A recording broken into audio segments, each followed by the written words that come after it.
gulo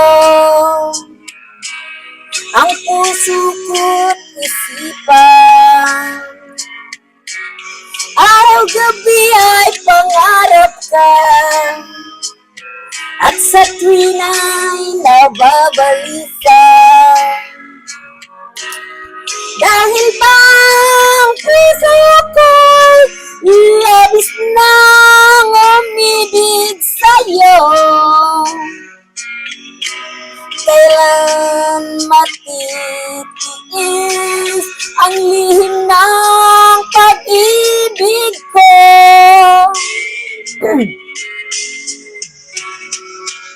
Anong gagawin sa utos ng damdamin? Para bang hangin kahirap pigilin? Sana'y unawain ang puso sa'yo'y baliw. Nais kong malaman mo na iniibig kita.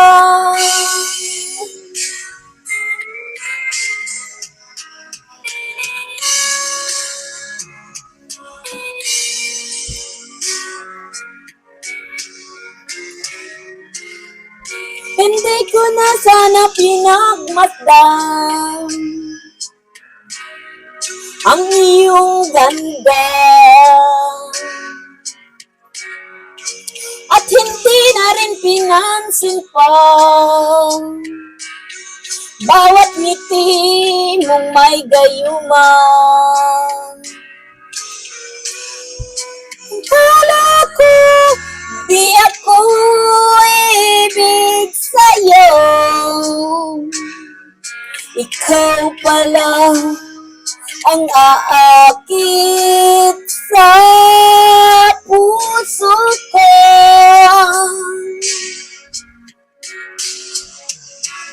Anong gagawin sa utos ng damdamin? Para bang amin kahirap pigilin?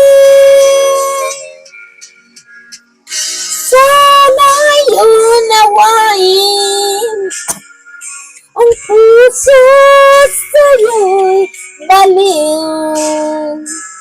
Nais kong malaman mo na inibig kita.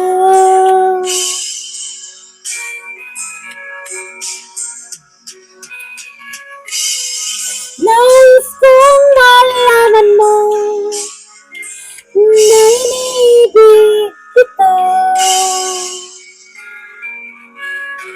Ayan po mga kapatid, ang tensong talaga ng Danjoy na pag ako po ay nagre-reaction dito sa Danjoy po, yan po ay talagang hindi ko po hindi na kakantahin, di ba? Kasi po, alam nyo, pag mahal mo po ang iyong ginagawa, talaga pong ang sarap po talaga ng pakiramdam na yung ginagawa mo sa kanya ay talaga pong yan po ay nasa puso, diba? Yung pagsusuporta po natin dito, diba po? Kaya alam niyo po ay nakaka-excited nga yung pagkikita ni Kalingap Dan dito si Kijoy na talaga nga naman, ayan, pakinggan po natin yan.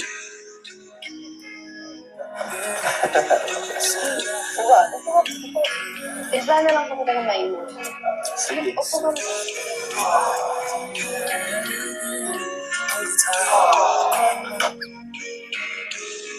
Diba? Ang cute nila, no? Na humingi nga ng wala bang hug yan.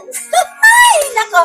Alam niyo po yung itong dalawa na to talaga ay talaga puro nandyan yung hindi mo inaasahan na ngayon nga po ay nagkahiyaan dahil 10 days na hindi nagkita. No, almost 10 days. Kung sabihin na natin mga 15 days na hindi nga nagkita ang dalawa, di ba? Kaya talaga naman, grabe talaga yung pananabik nila. At marami nga pong pasalubong si Kalingap Dan na talaga nga na may chocolate dahil si Joy nga daw dahil hindi mahilig sa matamis. Kaya binahan niya pong pasalubong na yung hindi talaga matamis yan. Pero matamis po ang kanilang nakakakilig talaga yung kanilang love. Masasabi na lang natin in love. Di ba? Kaya, grabe po talaga ang Danjoy na almost 15 days na hindi siya nagkita. Siyempre, 10 days nung nandoon sila sa Thailand. Ay, yung pag-alis niya po, papuntang via Maynila. Daet to Maynila. Diba? Matagal-tagal. Ay, naku po. Grabe talaga, nakakamiss talaga pag mahal mo ang isang bagay. May minamahal kang kagaya po ni Dan at ni Joy. Asahan niyo po yun. Ang isang araw, napakahirap po lumipas. Para ang isang araw ay napakahaba po. Di ba po? Kaya, naku po mga kapatid, at patuloy na lang natin pong suportahan po sila at mahalin natin po ang bawat love team. Nakagaya po dito, wow, talagang ang dami talagang pasalubong nila, di ba? Grabe po talaga na excited po ako na, naku po, si Joy po, ay po niya, yung palangiti, masayahin na, mawawala po talaga ang pagod mo pag ganito po yung makikita mong masaya na. Kaya mga kapatid, suportahan po natin ang Danjoy. Siyempre si Kalingap Rob at sa mga beneficiary po ni Kalingap Rob ay patuloy po natin suportahan at panuorin dahil yan po talaga yung kinukunan ni Kalingap Rob na pantulong sa ating mga kababayan. Ano po? Huwag na tayong mag-iisip na yung mag-skip ng ads. Tuloy-tuloy lang po dahil tayo po nandito sa ibang bansa. Malaki po yung revenue po nila dahil malaki talaga po talaga na yun po talaga ang nakikita ko po.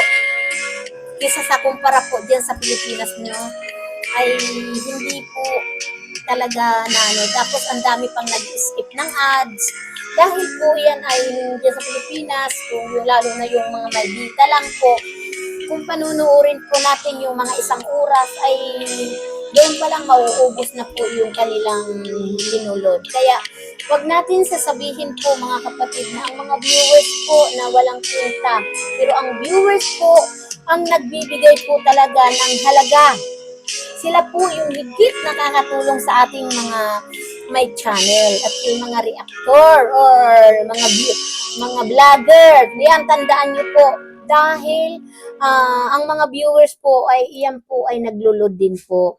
Diba? Kaya wag natin sabihin na sila po ay walang kwenta, mahalaga. Number 1 po ang mga viewers na mahalaga. Kaya po mga kapatid, puntahan na lang natin sa channel ni Kalingap Rob, panoorin po natin. Huwag tayo pong mag-skip ng ads, di ba? At sana po ay tuloy-tuloy lang po ang Danjoy na basta naririto lang po kami, ano't ano man po mangyari po sa Danjoy, nandito lang po kami para sumuporta. Wag tayo yung tatakutin tayo dahil tayo po ay dati nang takot kaya wag na tayong matakot. Ayan, basta nandito na lang tayo para kiligin, talagang mahalin ang mga sinusuportahan natin. Wag na po tayo, iwasan na po ng stress. Talagang napakasarap sa iba, sa yung magsusuportahan na walang stress po dahil talaga po yun ang number 1 natin na talagang dito sa larangan ng YouTube, sa larangan ng social media na magkaisa, na wag tayo yung padadalos-dalos, no? Kaya suportahan na lang natin sila Kuya Bal Santos Matubang, sila Ate Edna Vlog at si Kalingap Rob, si Dan at si Ido. suportahan po natin at God bless you po sa inyong lahat at shout out po sa mga Danjoy Kilig Overload sa pangunguna po yan ni Paring Babe. Ayan, siya po ang founder. At yun, may kwintas nga yun na bigay daw po ni Ate Helen Fernandez. Ayan, ang dami niya po na pasalubong po yung nandoon po yung sana daw yata yung bigay po na pa-birthday nga. Okay. At may kwintas at may singsing na, iwan ko kung ano yun. At saka mayroon pang ampaw, puro galing daw po yan kay Mama Helen Fernandez. Yeah. Shout out, thank you po sis ha. Thank you so much talaga sa mga nagmamahal po dito sa Danjoy Kilig Overload. Nandiyan kami sa load at yan nga, malapit na ang birthday. At doon tayo ay, alam niyo naman si Malu de los Santos, hindi po yan maingay. Kung ano lang po ang kaya, yun lang po, 'di ba? Ganun po, wag tayo yung masyadong pabida-bida na alam naman natin na hindi natin kakayanin, 'di ba? Yun lang po mga kapatid, suportahan na natin talaga ang Team Kalingap at lahat na po na nandiyan po sa Team Bios, shout out at suportahan natin. Ayan, sila paring RP Vlog, ayan. At sila, siyempre, sila paring July. Maraming salamat talaga dyan sa Team Bios. Yan, si Jubilito. Thank you po. Ayan, suportahan natin sila Kuya Brooks. Ano? At tayo po ay magkaisa na lang. Bilang isa pong nagmamahal po dito sa Danjoy. Ayan, thank you so much. Saludo talaga ako sa inyong lahat. God bless you po. We love you so much. Bye-bye.